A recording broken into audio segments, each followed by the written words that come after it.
So, on the cold side of our storm, we've certainly got the potential for heavy snow and high winds. We're not talking about feet of snow, but we really don't need feet of snow to cause major disruptions. So, if we look here at our hazards map again, we see our main areas of concern for snowfall, and that is essentially from this area all the way over here all the way up into, and I'm really using nice technical terms here to describe it, from here to here with stuff and things falling.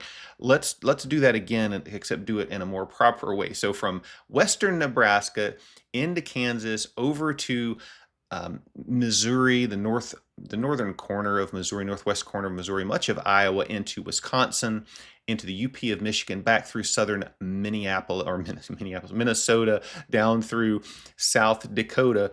That's where we have the potential for stuff. Stuff is a technical meteorological term, by the way, that's simply an amalgamation of various meteorological dynamics that are too many to number. So they're innumerable. And therefore, we have a big area of stuff. But in this case, stuff is snow, high winds, cold weather. That's what we're looking at. That's the kind of stuff we're looking at in here. And this is going to be a rapidly changing situation. So what's happening here is rainfall. Let me go up here to my weather, my other display. So the system is winding up. It's way back here in toward Colorado, and this is going to be winding up and really strengthening rapidly. And what happens is you get into the afternoon and evening tonight, that low pressure winds up, you get this massive deformation band that takes place. That's simply an area of lift on the backside of the storm. You've got strong frontogenesis in the mid levels where you've got air coming together. We'll just say it this way. You've got a boundary between air masses that's strengthening. That boundary is strengthening. It creates lift in the mid levels, and you get strong snow bands. You've heard of snow banding before. That's what that is. And you can see that reflected here. Look at this. Snow banding is starting to break out in Nebraska down into Kansas and up in here. You can see these little darker areas. That's snow band. And so this storm is really cranking up now. You're starting to get some wind energy associated with that transported down to the ground, and you're seeing the rain rapidly. You're not going to see big corridors of mixed precipitation here. It's going to be raining, and the next couple of minutes it's going to be snowing. And so that's how it's going to happen. And the snow is going to come down heavily in these bands. We're talking about 1 to 2 inch per hour rates possible, for a couple of hours. And you're seeing thunder snow. There's convective elements here, so you're going to see some lightning. You're already seeing some lightning up in these areas. And so you're going to see lightning. Here's some thunder snow in some areas. And where these bands set up, that's where you're going to find the most snow. So we're looking back here in Kansas to Nebraska, 2 to 6 inches. And then that gets a little bit more as you get on up here, and we'll see how that kind of plays out. So rolling this forward, look at this. Snow band moves into Nebraska, well, look at this. It's really wrapping up. As this thing wraps up down to the 980 millibar, maybe in the upper 970s, you're going to get these strong gradient winds, and the cold air really wraps around behind the storm like this. And so you got a really big area of snow now kind of wrapping in on the western side of the storm. And this is where your heavy snow is going to be, right in here. And you can see these bands kind of setting up like this. I'm not drawing it so well, but that's where that'll happen.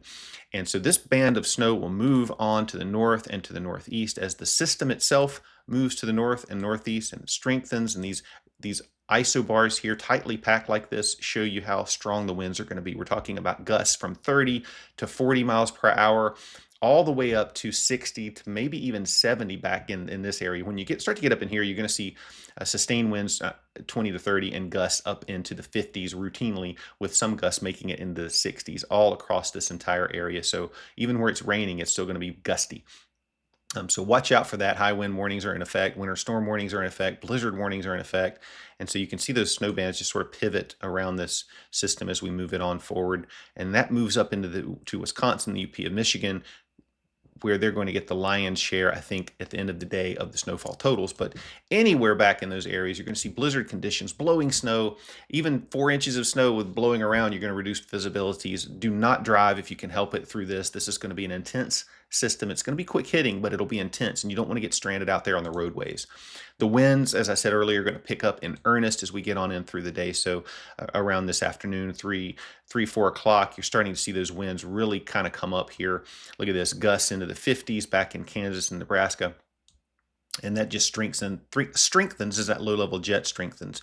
Gusts in the 50s, moving through Iowa, and really strengthens again tomorrow up into Wisconsin. You don't have blizzard warnings up here because the gusts aren't going to be quite as strong because your low-level jet's down here, but you're still going to see gusty conditions. So blizzard warnings up, and then that moves on out of the picture as we work in through the day on Thursday. Now, what about snowfall totals? We talked a little bit about this, but this is a European model. We're just going to show this, run this out forward. So by tomorrow afternoon into overnight tomorrow night, all of your snow pretty much is fallen. This is showing, from Iowa up into the UP of Michigan here. You're looking at anywhere from the model showing 9 to 10 inches. That could happen. I mean, there's a lot of precipitation that's going to fall. Really, a lot of that's going to melt probably early on, but then it'll start to accumulate. It'll be hard to measure, though, because it's going to blow all around. But you could see as much as 8 to 10 inches of snow in some of these spots. I wouldn't be surprised to see some amounts over that, but really a wide area of 2 to 6 inches, and then you start to get into these heavier the heavier snowfall up here as the storm really intensifies in those snow bands. Instead of moving northwest to southeast, they might sit in one spot as the low kind of moves, and they kind of pivot around. So you see that oftentimes with these strong systems. So we're going to watch for that, but that's one of the reasons for these higher amounts here. And so very dangerous travel will occur up here. Probably going to see some power outages, like across much of the South. You're going to see high winds, and so I would expect some power outages. So have your emergency kits handy. And that is the cold side of the storm. That's most of the snow that's going to fall is going to be in the areas that I showed you. And so now we're going to take a look at the general wind threat from the storm, and then we'll rapidly hit the last couple of weeks. But before we do that, let's hear these messages from a brand new sponsor.